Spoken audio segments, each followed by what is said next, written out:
Okay, welcome to this lecture for Behavioral Statistics, Dr. Sam Fiala. Today we'll be talking about measures of central tendency. Overview of what we'll talk about. What are these measures good for? What do they tell us? What are the ones we're going to talk about and how are they calculated? In particular, we'll talk about the mean, the median, and the mode. We'll talk about which one is best to use in general, and then given different circumstances, depending on different things, characteristics of a data set, one measure might be more informative than another. Talk about how they're related to each other. Talk about how to figure them out looking at a frequency distribution table. And then we'll look just a little bit about some considerations in terms of reporting these measures of central tendency conforming to the standards of APA style manual. Okay, so what are the measures of central tendency good for? Well, they're good when you need a single value that can act as the best representation of all the values in the data set, right? Particularly if you're for large sets of data, you don't want to tell somebody what every single score is. Just quick and dirty, tell me about what happened. And if you can report one score, tell them what happened with a set of scores, how hungry people were, how angry they were, how happy they were, how many houses were sold, whatever it is. Typically, the number you're going to give, if you have to give one number, is going to be one of these measures of central tendency, right? So it because of that, it facilitates communication about a set of scores, right? Because it's a good summary of the data. And then it also allows for quick comparisons of different sets of scores, right? So, okay, this group had these scores, and this group had these scores. How are those groups different, right? When you're comparing the two groups, typically you're going to talk about differences in measures of central tendency, right? Okay, the mean for this group that didn't study was a 72, and the mean for the group that did study was an 85, right? You're not going to talk about the standard deviation for one group versus the other, these measures of variability. It's typically a measure of central tendency that you're going to use when talking about group differences. So what are the measures of central tendency we'll talk about? There'll be three of them. It'll be the mean, which is simply the arithmetic average. The median, which is the middle number, the number that splits 50% half the scores are above it, 50% half the scores are below that number, that value. And the mode is the most frequent value. Okay, so let's look a little more closely at the first of our three measures, the mean. And it's quite simply the arithmetic average, right? So the formula, m equals sigma x divided by n. Sigma x, again, is add up all the scores. Divide by n means divide by the number of scores. Pretty straightforward, right? So the mean, m, is the typical number in a data set, right? So that makes it, it's one of the measures of central tendency that is influenced by every number. Every number in that data set gets some say, gets a vote in determining the mean, which isn't true necessarily for the median or the mode, right? But if you have one really big number in there, okay, that's going to pull the mean up. If you have one really small number, that's going to pull the mean down. But every number is impacted, and that's one of the reasons it's as we'll see, one of the preferred measures of central tendency. One other way to kind of look at how it's clearly the typical number, if we look at this data set, 5, 4, 6, 5, 7, 9, calculate the mean, sigma x, you add those numbers up, you get 36. There's 6 numbers there, so 36 divided by 6, you've got an average of 6, right? Okay. Each number, each score in that data set is some distance from the mean. It deviates from the mean by some amount, right? It's either above it or below it, right? And you can calculate those deviations by doing the score minus the mean or the mean minus the score. Either way, right? If you just do it the same way for all the scores. So some of those deviations will be positive deviations, some will be negative deviations. So what if we look at all of the scores that are below the mean, and we look at their deviations, we sum those deviations, right? So the ones below the mean are 4, 5, and 5. So their deviations, 4 is 2 away from the mean, 5 is 1, 5 is 1, so you got 2, 1, 1. for a total of 4. So the sum of those kind of below the mean deviations, negative deviations, is 4. What about the sum of the distances or deviations for scores above the mean? Well, above the mean is 7 and 9, right? Because 6 is the mean. It's neither above or below. It's got a 0 deviation, so it's kind of out of this. It's right in the middle.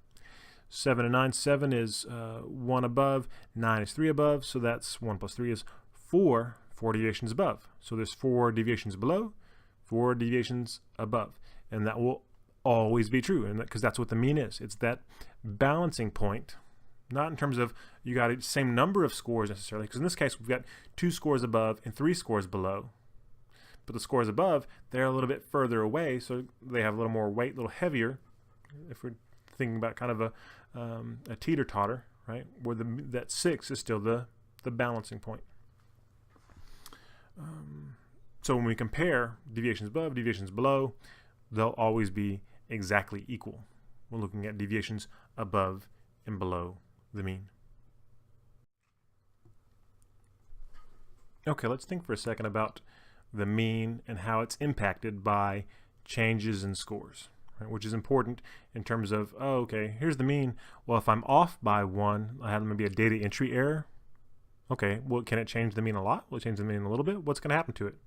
Or if maybe I need to change the scores, I need to convert them, from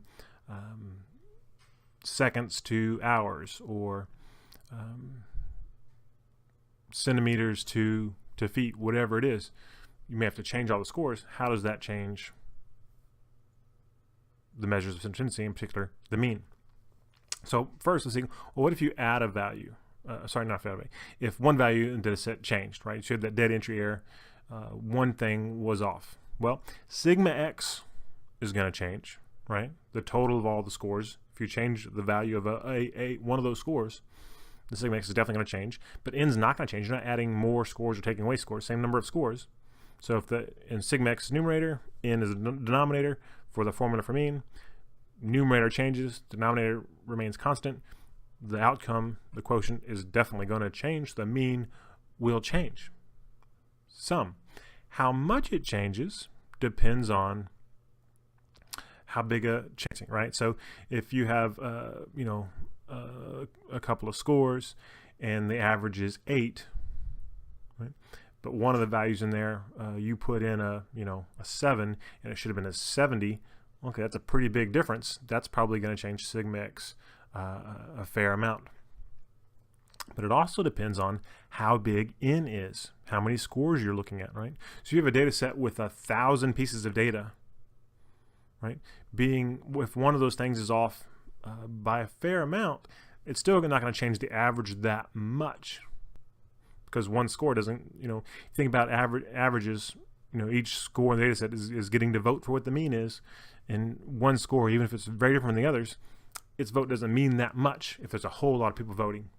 If there's only a couple of people voting, you only have 10 scores, okay, even some fairly minor differences in errors will change the mean significantly.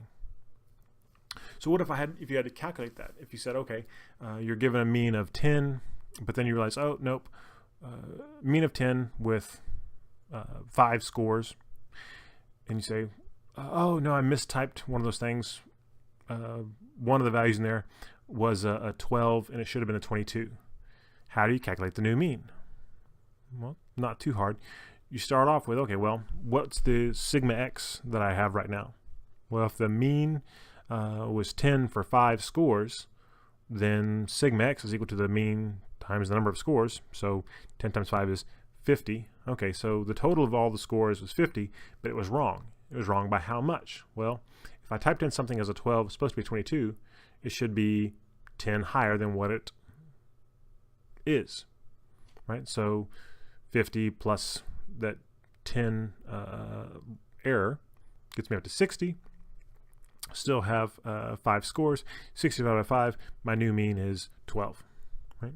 So if you're given a mean and an n, and somebody tells you, oh, one of the scores is wrong, you should be able to work backwards, reverse engineer, and come up with what the correct mean should be.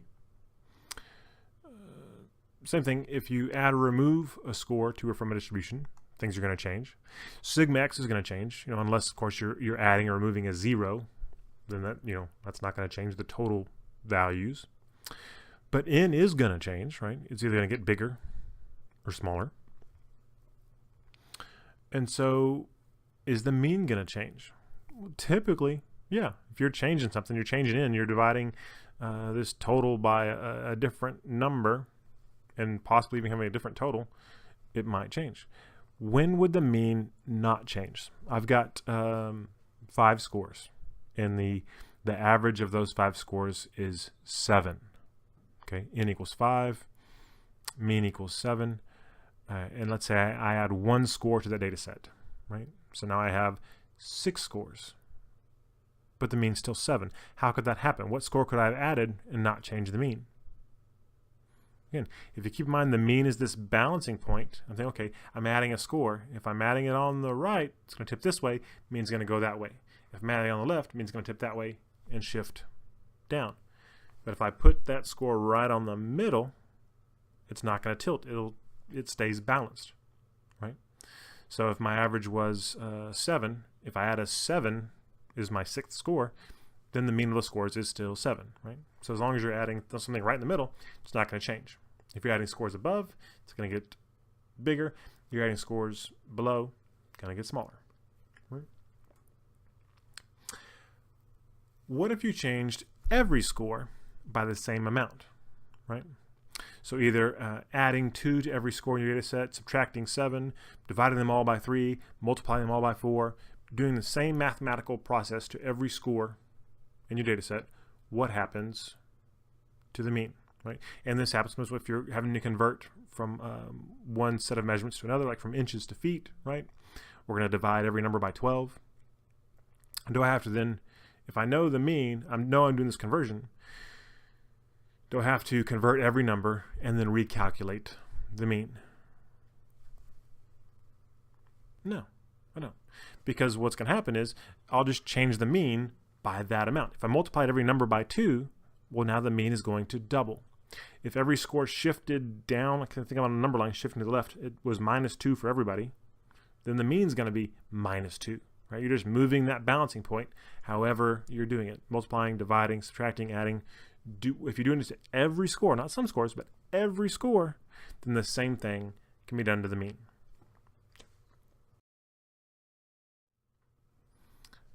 What if instead of having a set of scores, you have a couple of means, right? So you have means from different sets of scores, different samples, and you have to find out what the overall mean is. Well, that overall mean is going to be a weighted mean, right? And when we talk about weighted means, we're talking about typically when you have these means that have different size in, different sample sizes. If they all have the same size in, well, they're all equally weighted, and you can just average the averages and be done with it.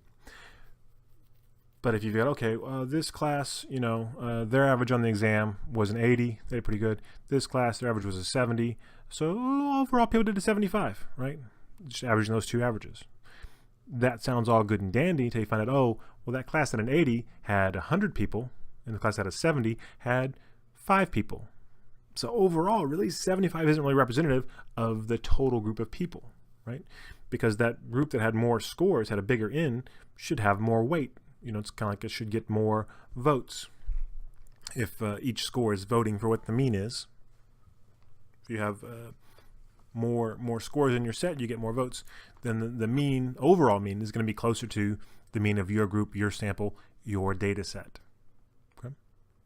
So the steps to calculating a weighted mean: for each set that you have, each sample, multiply the mean by the n for that set, for each set of scores, to get sigma x for each set of scores, right? However many sets you have, that's how many sigma x's you'll have. Combine the result of all those sigma x's, add them up to get the overall new sigma x, the total of all the scores, right? And again, this is assuming you don't have the raw scores. All that was given to you was, oh, here's the mean, how many scores are associated with that mean for each group. Okay, so I've got my overall total of scores now because I multiplied sigma x times n for each one to get, the mean times n for each one to get sigma x for each group. Added up all my little sigma x's to get one big sigma x, and then I should have also added all my n's Well, how many total scores am I talking about for all these groups to get a total N? So just divide total number of scores as big new sigma x by total number of scores for all data sets. And Bob's your uncle. Now you have your weighted mean. Okay. An example with 3 means. So mean 1 of 6 with 10 scores, mean 2 of 5 with 8 scores, and mean 3 of 12 with 2 scores. So again, the first one's got 10 votes, second one's got 8 votes, last one has 2 votes. So just right now, thinking about it, we go, okay, 6, 5, and 12.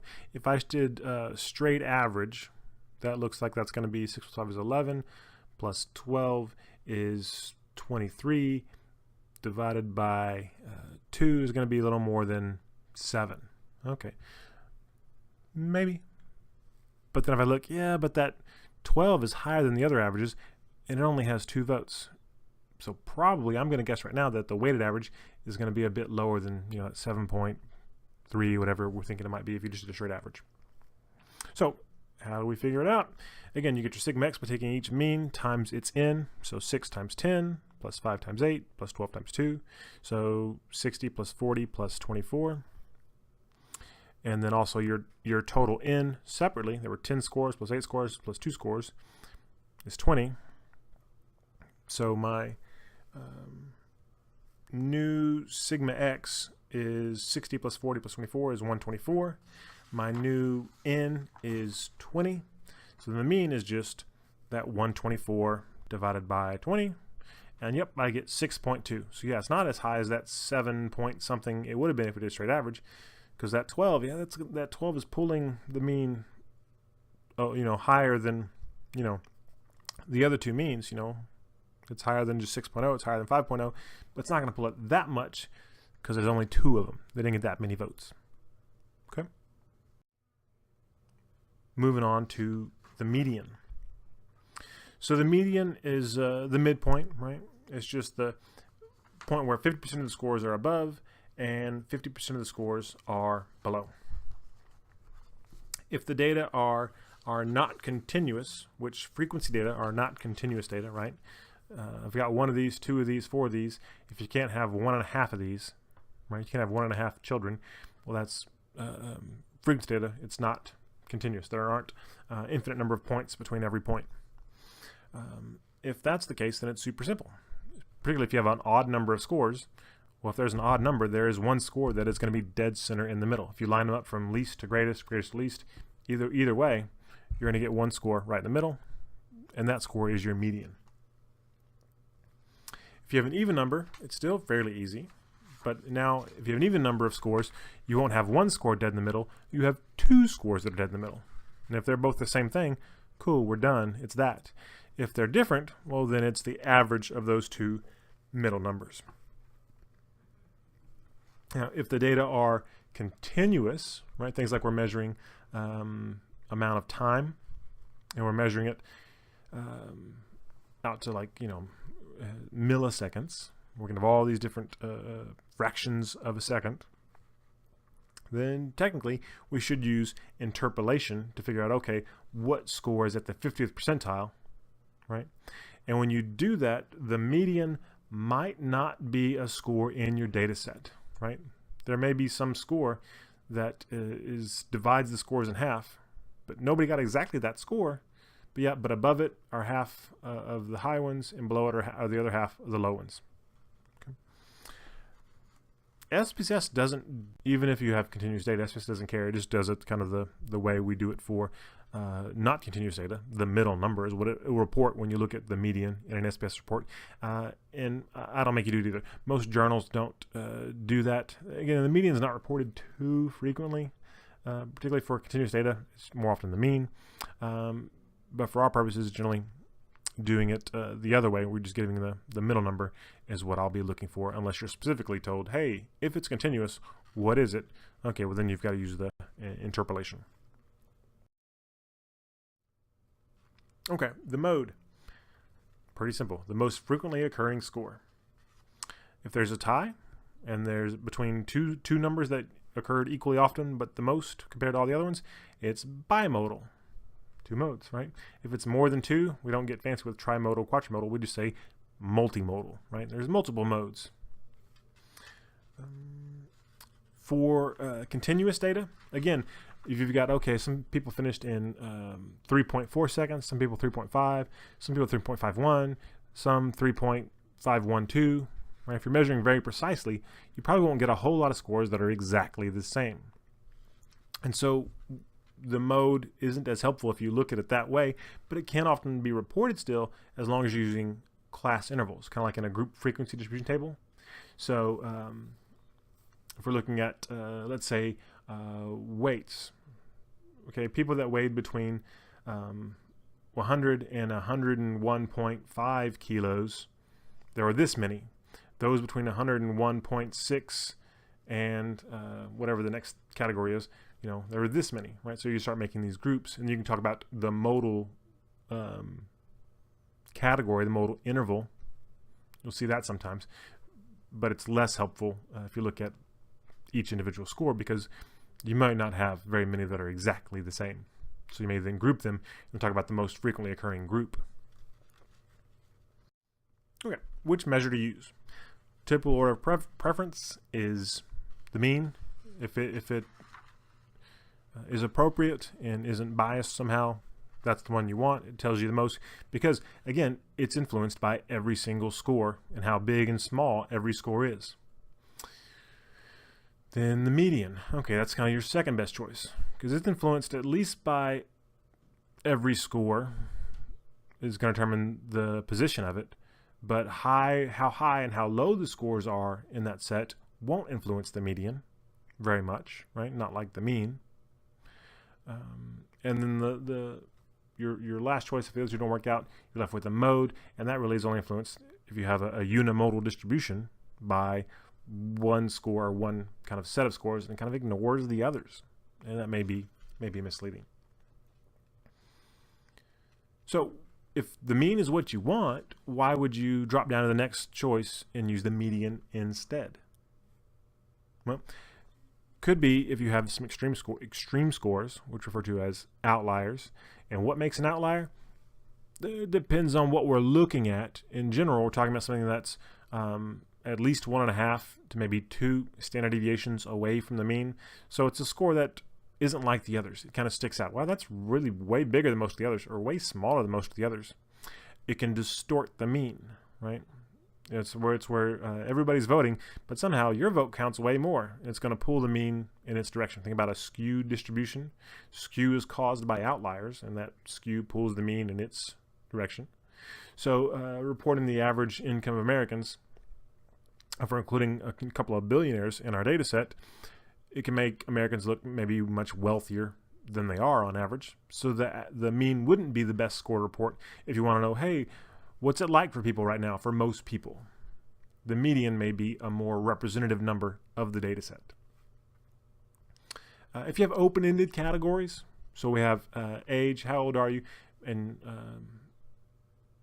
you have something there where they can pick, or over 65. Well, I can't put over 65 in as a number to calculate an arithmetic mean, but I can have all those people in those categories and line them up and figure out where the middle is, right? If I have ordinal data, and I put a probably here because there's a bit of debate among statistics wonks about this. Some people say, oh no, it's fine to do means with ordinal numbers. Just do there's a special kind of mean you can calculate. But in general, I'd say the advice would be, if you have ordinal data, don't report the mean, report the median, because again, you don't know how much distance there is between points that differ as a matter of order between first place, second place, third place.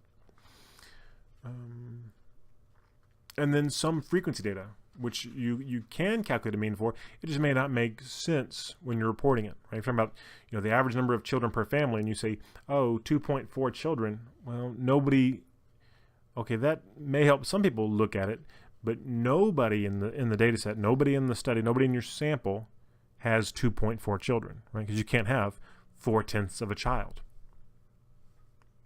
So in those instances, when you're reporting things, sometimes the median makes more sense for people, depending on your audience.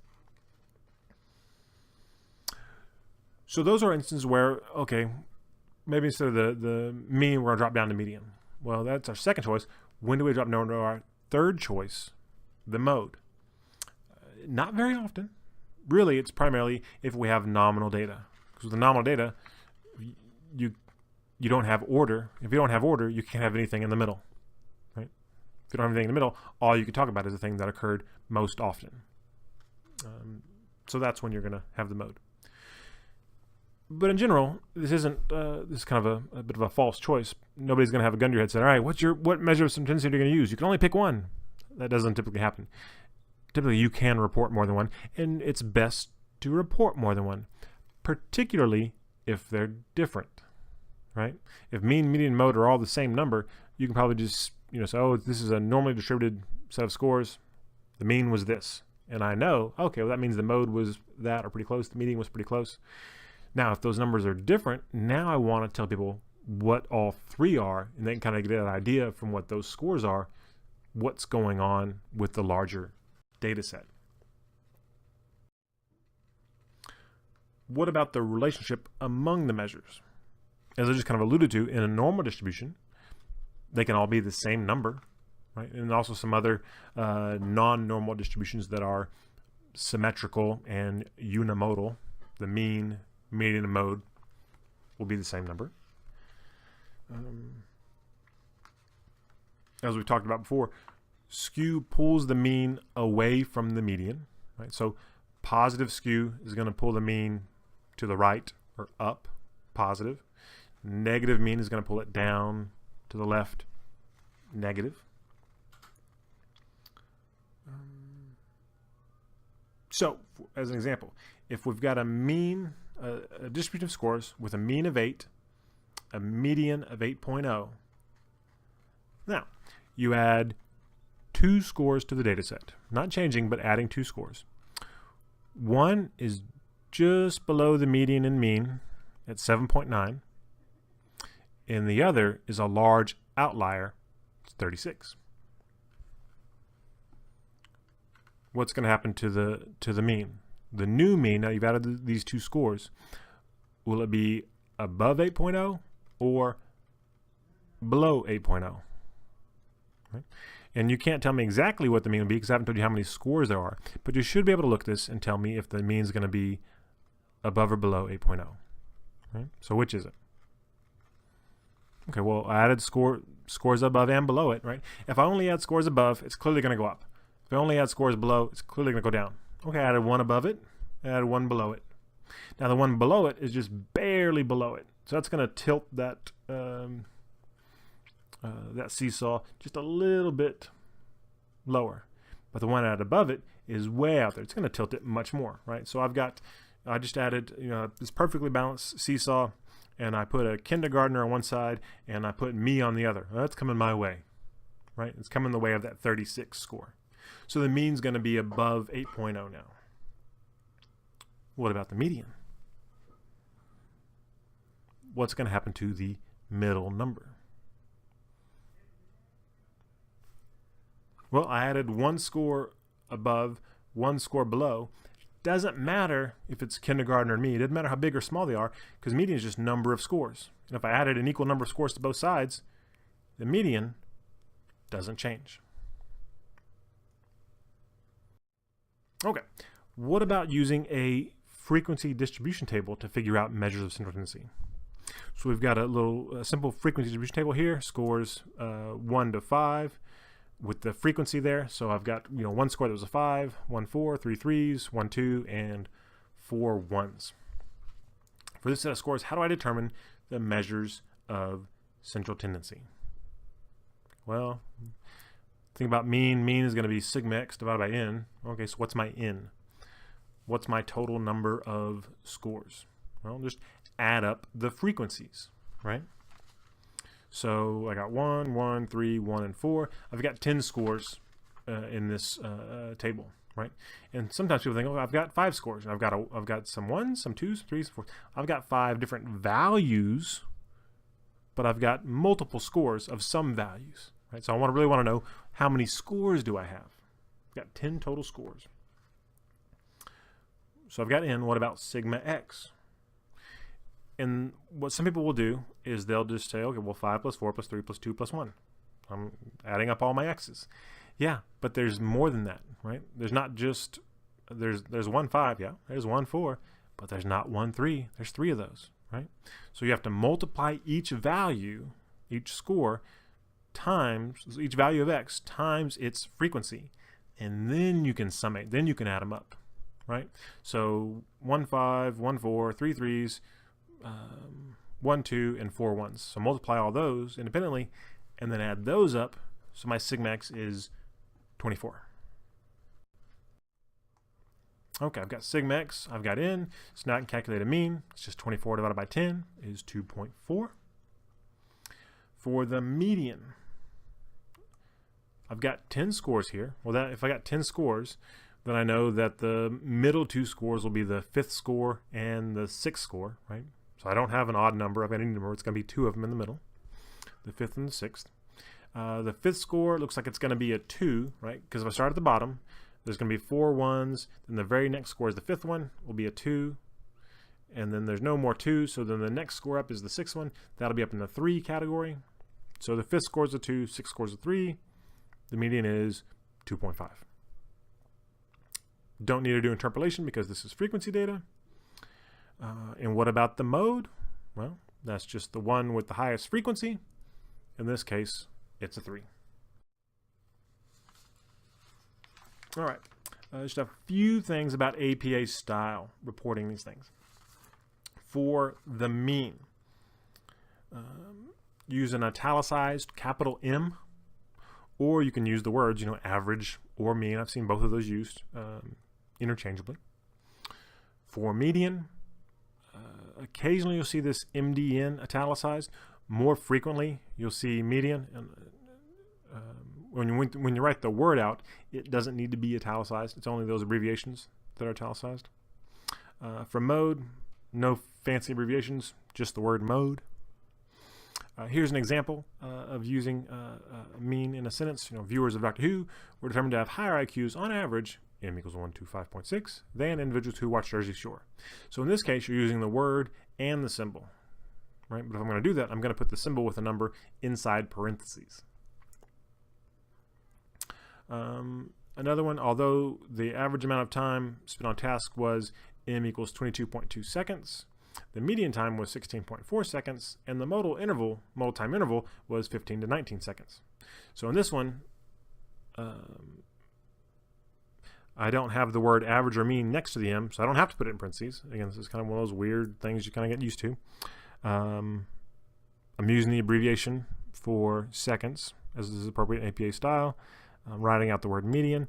And for mode, again, because I've got a bunch of decimals, probably didn't have a whole lot of scores that are the same exact value, but once I group them in a group frequency distribution table, which may be elsewhere in my paper, I can refer to the most frequently occurring class interval.